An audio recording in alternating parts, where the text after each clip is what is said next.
കൂണ് ആദ്യമായിട്ട് കഴിക്കുന്നവരും അതുപോലെ ആദ്യമായിട്ടാണ് ഉണ്ടാക്കുന്നതെങ്കിലും ഈ ഒരു വീഡിയോ നിങ്ങൾക്ക് ഉപകാരപ്പെടും കേട്ടോ. ഞാനും ആദ്യമായിട്ടാണ് കൂണ് കഴിച്ചിട്ടുണ്ടായിരുന്നത് ഒരു തവണ. ഇതിപ്പോൾ എൻ്റെ രണ്ടാമത്തെ തവണയാണ് കേട്ടോ. ആദ്യത്തേത് ഒരു ചിപ്പിക്കൂണാണെങ്കിൽ ഇതൊരു ബട്ടൺ കൂണാണ് കേട്ടോ. ഇതിനെ ബട്ടൺ കൂൺ എന്നാണ് ഇതിൽ കൊടുത്തിട്ടുള്ളത്. ഇത് എൻ്റെ ഹസ്ബൻഡ് സൂപ്പർ മാർക്കറ്റ് പോയപ്പോൾ വാങ്ങിച്ചതാണ് കേട്ടോ അവിടെ കണ്ടപ്പോൾ. ഇപ്പം മഴക്കാലമൊക്കെ ആയതുകൊണ്ട് തൊടുവിലൊക്കെ ഉണ്ടാവും. അപ്പോൾ അങ്ങനെ കിട്ടുന്നവരെ അങ്ങനെ ഉണ്ടാക്കുക. അപ്പോൾ ഇതെങ്ങനെയാണ് ക്ലീൻ ചെയ്യുന്നതെന്ന് ആദ്യം നോക്കാം കേട്ടോ. അപ്പോൾ ഇത് കുറച്ചെണ്ണം അതിലുണ്ടായിരുന്നത്, അത് 83 രൂപ എങ്ങാണ്ടാണ് കേട്ടോ ആദ്യമേ കണ്ടത്. അപ്പോൾ ഇതിൻ്റെ ബാക്ക് വശം ഉണ്ടല്ലോ, ആ ഒരു തണ്ട്, അത് ജസ്റ്റ് ഒന്നിങ്ങനെ നമ്മൾ പൊട്ടിച്ച് കഴിഞ്ഞിട്ടുണ്ടെങ്കിൽ തന്നെ അതിങ്ങോട്ട് പോരും. അപ്പോൾ ആ ഒരു ഹോൾ ഇങ്ങനെ കാണുന്നില്ലേ, ആ ഒരു ഭാഗത്ത് നിന്ന് അതിൻ്റെ തൊലി ഇങ്ങനെ പീൽ ചെയ്തെടുക്കണം കേട്ടോ. അങ്ങനെ എടുക്കണം, എന്നാലാണ് ആ ഒരു വൃത്തി മെനയുണ്ടാവുള്ളൂ. അങ്ങനെയും കഴുകി നിങ്ങൾക്ക് കുക്ക് ചെയ്യാം, പക്ഷേ എങ്കിൽ ഒന്നും കൂടെ വൃത്തി ഉണ്ടാവുക അങ്ങനെ ചെയ്യുമ്പോഴാണ് കേട്ടോ. നിങ്ങൾക്ക് കൈ വെച്ചിട്ടോ അല്ലെങ്കിൽ ഇതുപോലെ കത്തി യൂസ് ചെയ്തിട്ടോ നിങ്ങൾക്ക് ചെയ്യാൻ പറ്റും. അപ്പം ഞാൻ ആദ്യം കത്തി വെച്ച് യൂസ് ചെയ്ത് നോക്കി. ഇതിൻ്റെ ആദ്യത്തെ പരീക്ഷണമാണല്ലോ. അപ്പോൾ ഈ ഒരു ബട്ടൺ ഗോളിൽ ആദ്യത്തെ പരീക്ഷണം കേട്ടോ. അപ്പോൾ ഞാൻ പിന്നെ കൈ വെച്ചിട്ട് നോക്കി. അപ്പോൾ നല്ല സിമ്പിളായിട്ട് തന്നെ പോരുണ്ടേനി കേട്ടോ. അപ്പോൾ ഞാൻ വിചാരിച്ച് ആദ്യം തന്നെ ഈ കത്തി കൊണ്ട് ചെയ്യേണ്ട കാര്യമില്ലേനു, കൈ കൊണ്ട് തന്നെ നല്ലോണം കിട്ടുന്നുണ്ട്. പിന്നെ നമുക്കതിൻ്റെ തണ്ടും യൂസ് ചെയ്യാൻ പറ്റുന്നതാണ് കേട്ടോ, അത് ഒഴിവാക്കാനുള്ളതല്ല. ഇത് വൃത്തിയാക്കിയതിന് ശേഷം അതും കൂടെ വൃത്തിയാക്കിയിട്ട് നമുക്ക് യൂസ് ചെയ്യാൻ പറ്റുന്നത് തന്നെയാണ്. ഇനി ഞാനിതൊന്ന് വൃത്തിയാക്കി എടുത്തിട്ട് വരാം കേട്ടോ. ഇനി നമുക്ക് ഈ ഒരു കൂണുകളൊക്കെ ഒന്ന് കട്ട് ചെയ്തിട്ട് എടുക്കണം. ഒരു മീഡിയം സൈസിൽ കട്ട് ചെയ്തെടുക്കുക കേട്ടോ. തീരെ ചെറുതാക്കണ്ട, അതുപോലെ നല്ല സൈസിലും ആക്കണ്ട. അപ്പോൾ നിങ്ങളുടെ ഇഷ്ടം എങ്ങനെയാണെന്ന് വെച്ചാൽ അങ്ങനെ ചെയ്യാം കേട്ടോ. പിന്നെ കുക്ക് ചെയ്യുന്ന സമയത്ത് തീരെ ചെറുതാക്കി കഴിഞ്ഞിട്ടുണ്ടെങ്കിൽ പൊടി പോലെ പൊടിഞ്ഞു പോവില്ലേ. അപ്പോൾ അതുകൊണ്ട് കഴിക്കാൻ പാകത്തിന് ഒരു മീഡിയം സൈസിൽ കട്ട് ചെയ്തെടുക്കുക. അപ്പോൾ ഞാനിങ്ങനെ കട്ട് ചെയ്തിട്ട് അതിൻ്റെ സെൻറ്റർ പോർഷനും കൂടെ കട്ട് ചെയ്യുന്നുണ്ട് കേട്ടോ. അപ്പോൾ ഈ രീതിയിലാണ് ഞാൻ കട്ട് ചെയ്തെടുക്കുന്നത്. അപ്പോൾ ഇത് ഞാൻ വേഗം പോയിട്ടൊന്ന് കട്ട് ചെയ്തിട്ട് വരാം. അപ്പം ഞാനിതൊക്കെ കട്ട് ചെയ്തെടുത്തിട്ടുണ്ട്. ഇനി നമുക്കിതിലേക്ക് ആവശ്യമായിട്ടുള്ളത് ഒരു മീഡിയം സൈസുള്ള ഒരു സവോള വേണം, പിന്നെ 2 തക്കാളി വേണം, പിന്നെ ഒരു പച്ചമുളകാണ് കേട്ടോ. പച്ചമുളകൊക്കെ പിന്നെ നിങ്ങളുടെ എരിവിനനുസരിച്ചിട്ട് എടുക്കുക. ഞങ്ങൾ പിന്നെ അധികം എരിവ് കൂട്ടാത്തത് കൊണ്ടാണ് ഒരെണ്ണം എടുത്തത് കേട്ടോ. അപ്പോൾ ഇതുപോലെ ഞാൻ കട്ട് ചെയ്തെടുത്തിട്ടുണ്ട് ഓരോന്നും. ഇനി നമ്മൾ ചൂടായ പാലിലോട്ട് കുറച്ച് വെളിച്ചെണ്ണ ഒഴിച്ച് കൊടുക്കുകയാണ്. ഇനി ഞാൻ ഈ എണ്ണയിലോട്ട് ഇട്ട് കൊടുക്കുന്നത് തേങ്ങ ചെറുതാക്കിയിട്ട് കട്ട് ചെയ്തിട്ട് അതാണ് ഇട്ട് കൊടുക്കുന്നത്. അത് വേറൊരു ചട്ടി മെനക്കേടാക്കണ്ട വിചാരിച്ചിട്ട് അതിൽ തന്നെ വറുത്തിട്ട് മാറ്റി വെക്കുകയാണ് കേട്ടോ. നിങ്ങൾക്ക് ഈ ഒരു ഭാഗം വേണമെങ്കിൽ ലാസ്റ്റ് ചെയ്താലും മതി. വേറൊരു പാത്രം എടുത്തിട്ട് വഴറ്റി കൊടുത്തതിന് ശേഷം അതിലോട്ട് ആഡ് ചെയ്താൽ മതി. ഞാനിത് ഇതിൽ തന്നെ വറുത്തിട്ട് മാറ്റി വെക്കുകയാണ് കേട്ടോ. ഇതൊരു ബ്രൗൺ കളറാവുന്ന സമയത്ത് നമുക്ക് വറുത്ത് കോരി മാറ്റി വെക്കാം. അപ്പോൾ അത് നല്ല ബ്രൗൺ കളറായി കിട്ടിയിട്ടുണ്ട്. ഇത് ഞാനൊരു പ്ലേറ്റിലോട്ട് മാറ്റി വെക്കുകയാണ്. ഇനി ഈ ഒരു എണ്ണയിൽ തന്നെ നമ്മൾ അരിഞ്ഞു വെച്ചിട്ടുള്ള ഈ ഒരു സവോള ഇട്ട് കൊടുക്കുകയാണ്. സവോള ഇടുന്നതിന് മുമ്പ് നിങ്ങൾക്ക് ഉലുവ ചേർക്കണമെങ്കിൽ ഉലുവ ചേർക്കാം കേട്ടോ. ഞാൻ ഉലുവ ചേർത്തിട്ടില്ല. സവോള ഇട്ടിട്ട് നല്ലപോലെ നമ്മൾ എന്ത് ചെയ്യുക, വഴറ്റിയിട്ടെടുക്കുക. ഇനി ഞാൻ ഇതിലേക്ക് ചേർക്കുന്നത് ഒരു പച്ചമുളകാണ് കേട്ടോ. നിങ്ങൾക്ക് എരിവിനനുസരിച്ച് നിങ്ങൾക്ക് പച്ചമുളക് കൂട്ടുകയോ കുറയ്ക്കുകയോ ഒക്കെ ചെയ്യാം. പിന്നെ കുറച്ച് ഉപ്പും കൂടെ ഇട്ട് കൊടുക്കുന്നുണ്ട് കേട്ടോ.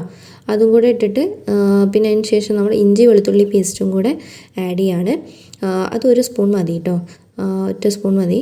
എന്നിട്ട് ഇത് നല്ലപോലെ നമ്മൾ വേവിച്ചിട്ടെടുക്കണം.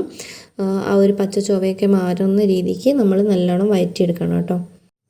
ഇനി നമുക്ക് കുറച്ച് മസാലപ്പൊടികൾ ചേർക്കാനുണ്ട്. അപ്പോൾ ആദ്യം തന്നെ ഞാൻ കുറച്ച് മുളക് പൊടി 1 സ്പൂണ് ഇട്ടിട്ടുണ്ട്. പിന്നെ ഒരു 1/4 ടീസ്പൂണോളം മഞ്ഞൾപ്പൊടി ചേർക്കുന്നുണ്ട്. പിന്നെ മല്ലിപ്പൊടിയാണ്, അത് 1-2 സ്പൂൺ നമുക്ക് ചേർക്കാം കേട്ടോ. 1.5 സ്പൂൺ ചേർത്താലും മതി, കുഴപ്പമില്ല. അപ്പോൾ ഞാനിവിടെ ഒരു 2 സ്പൂൺ ചേർത്തിട്ടുണ്ട്. ആ ഒരു സ്പൂൺ ചെറുതാണല്ലോ, അതുകൊണ്ടാണ് ഞാൻ അത്ര എടുത്തിട്ടുള്ളത്. പിന്നെ ഒരു 1/2 സ്പൂണോളം നമുക്ക് ചിക്കൻ മസാല, പിന്നെ ഗരം മസാല ചേർക്കുന്നുണ്ട്. ചിക്കൻ മസാലയുടെ ആ ഒരു ഫ്ലേവറിൽ ആണ് കേട്ടോ ഞാൻ ചെയ്യുന്നത്. പിന്നെ പട്ട, ഗ്രാമ്പൂ, അതുപോലെ ഏലക്ക അതും കൂടെ ചേർക്കുന്നുണ്ട്. ഇനി നമ്മൾ ഇത് നല്ലപോലെ മിക്സ് ചെയ്തിട്ടെടുക്കാം. നമ്മൾ അടിക്ക് പിടിക്കാതിരിക്കാൻ വേണ്ടിയിട്ട് കുറച്ച് വെള്ളവും കൂടെ ചേർത്തിട്ട് വേണം വഴറ്റിയെടുക്കാനായിട്ട്. കുറച്ച് വെള്ളം ചേർത്താൽ മതി, കാരണം കൂണിൽ നിന്നും വെള്ളം ഇറങ്ങാനുണ്ടാവും. അതുപോലെ തേങ്ങാപ്പാൽ വെച്ചിട്ടാണ് നമ്മൾ ചെയ്യുന്നത്, അപ്പോൾ അതിൻ്റെ വെള്ളം ഉണ്ടാവും. അപ്പോൾ ഓവർ വെള്ളമായി പോകണ്ട. കറി അത്യാവശ്യം വേണമെന്നുള്ളവരാണെങ്കിൽ ചേർക്കാം കേട്ടോ. ഞാൻ അത്യാവശ്യം ഒരു ഗ്രേവി ടൈപ്പിലാണ് ചെയ്യുന്നത്. ഇനി ഞാനിതിലേക്ക് തക്കാളി മിക്സിയിലിട്ട് നല്ല പേസ്റ്റാക്കി എടുത്തിട്ടുണ്ട്. അതും കൂടെ ഇതിലേക്ക് ഇട്ടിട്ട് നല്ലപോലെ മിക്സാക്കി എടുക്കുകയാണ്. ഈ ഒരു തക്കാളിയുടെ പച്ചച്ചുവ മാറുന്ന വരെ നമ്മൾ വേവിച്ചിട്ടെടുക്കുക. ഇനി നമ്മൾ അരിഞ്ഞു വെച്ചിട്ടുള്ള കൂണ് ചേർത്ത് കൊടുക്കാനുള്ള ടൈമായി.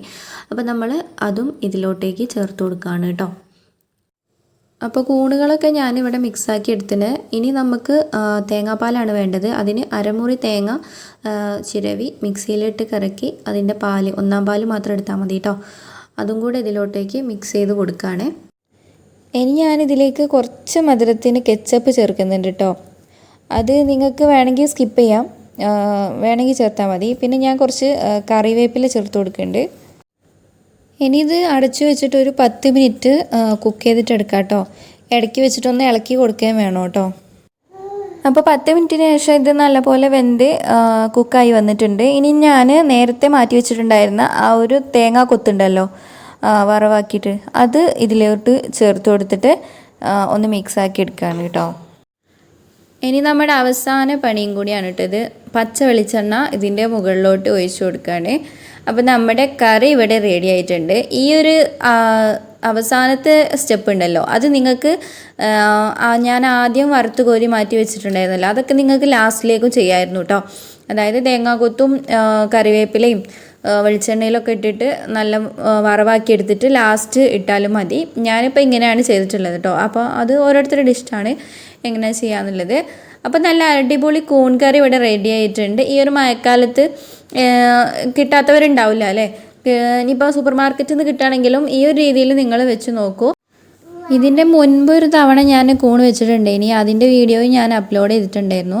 അതിൻ്റെ ലിങ്ക് വേണമെങ്കിൽ ഞാൻ ഐ ബട്ടണിലോ ഡിസ്ക്രിപ്ഷനിലോ ഒക്കെ ഞാൻ കൊടുക്കുന്നുണ്ടാവും. അവിടെ കയറി നിങ്ങൾക്ക് കാണാനായിട്ട് പറ്റും. അപ്പോൾ ഇതെൻ്റെ രണ്ടാമത്തെ ട്രൈ ആണ് കേട്ടോ. അപ്പോൾ ഇതൊന്ന് ട്രൈ ചെയ്ത് നോക്കിയിട്ട് അതിൻ്റെ അഭിപ്രായങ്ങളൊക്കെ നിങ്ങൾ കമൻറ്റ് ബോക്സിൽ രേഖപ്പെടുത്താം. ഇനിയും ഇതുപോലുള്ള നല്ല നല്ല കണ്ടൻസിനായിട്ട് നമ്മുടെ ചാനൽ നിങ്ങൾ സബ്സ്ക്രൈബ് ചെയ്യുക. അതുപോലെ ഈ വീഡിയോ ഇഷ്ടപ്പെട്ടിട്ടുണ്ടെങ്കിൽ ലൈക്ക് ചെയ്യുക, കമൻറ്റ് ചെയ്യുക. അപ്പോൾ പുതിയൊരു വീഡിയോയുമായി അടുത്ത വീഡിയോയിൽ കാണാം.